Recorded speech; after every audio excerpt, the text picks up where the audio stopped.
game, number one, I know when I review this film, the first half, the shots we missed in the first half was, we missed some 3-footers.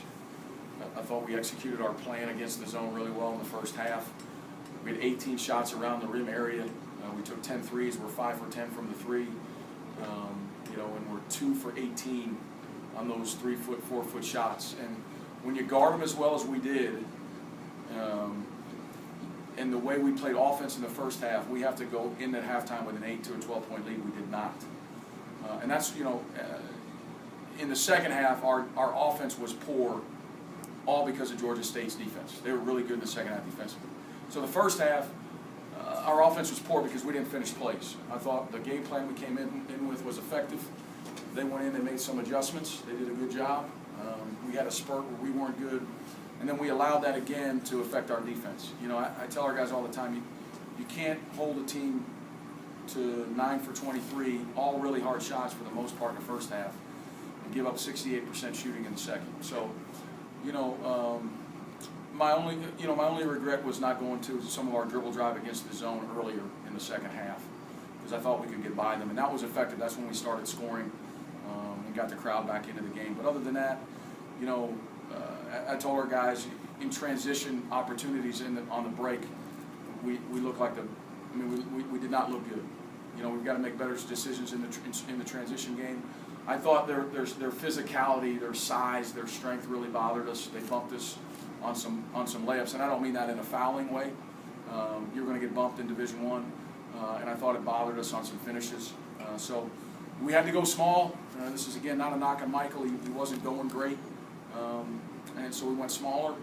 I thought that was really the only way we could play. We kept trying to throw it to him, and it just wasn't his night. So if you told me we would hold Jeremy Hollowell and Kevin Ware to 12 points and we'd lose by 13, that's not something I would ever expected. So credit their other players for finding a way to win. And I told our team that Kreider's really, in a lot of ways, the key. And he was very good here today. Coach, what do you have to say about the offensive struggles randomly throughout the season so far? You just got to try. Some of it's skill related. Some of it is, we have a hard time. Our biggest mistake is we all stare at the ball. Kids that don't have the ball aren't watching what's going on, and that's just something you've got to correct. We're certainly a team that has shown we can score, and I think we play a little too emotional offensively. You can see it. And there's a lot of young guys that Mark Allstork's in his second year of Division I playing, and Grant Ben, and I'm just saying it for our kids. I've always said this. I understand me as the adult and how I'm going to be evaluated, but for our kids, sophomores are young players, and I said it ironically. I'll never forget Cole Donlon when he was a sophomore here. He was a really good player. He'd have nights where he'd get 21 and 11, and then he'd have other nights where he'd get 6 and 5. That's most like that. A lot of sophomores don't get that, but sophomore basketball play, you're not always at our level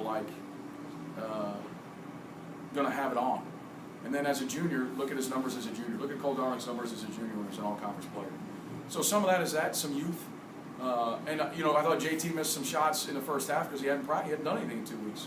He told me today, it was really literally today at shoot-around, I said, Coach, I think I can go. So I said, well, we'll feel you out when you play. There was no hiding. There was no. It's the 8th game of the season. I'm not a guy that's into, gamesmanship with lineup and players. If a guy's going to play, I'll tell you he'll play. Offensively we got to get better. It's really hard to score when you turn it over 17 times, and 22 of those lead to points for Georgia State. You're not going to win playing that way. And a lot of those, I think 6 of those were transition turnovers for us that led to turnovers for them. And I don't know, that really hurt. That really impacted the game. Under the basket, inbounds passes. Yeah, that was bad. 2 of those were really bad. That's on us.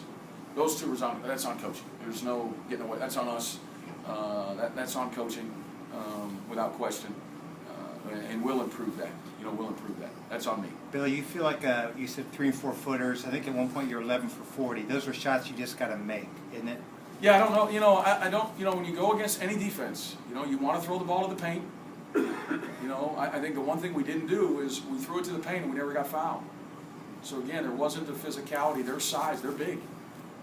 We are a slight team from a weight standpoint. They're big, and it bothered us. But when you throw it as many times as we did inside, you take 18 shots inside of 7 feet in the first half and shoot. We only shot 6 total free throws, and I don't think we shot very many. We shot 2. So there's something about us not drawing contact, not doing that down there. We took 1 more 3 in the second half, but we didn't get as many shots because we turned it over more in the second half. You know, and we did a good job. I mean, the first half they're 9 for 23, so you know they missed 14 shots. Is my math right on that?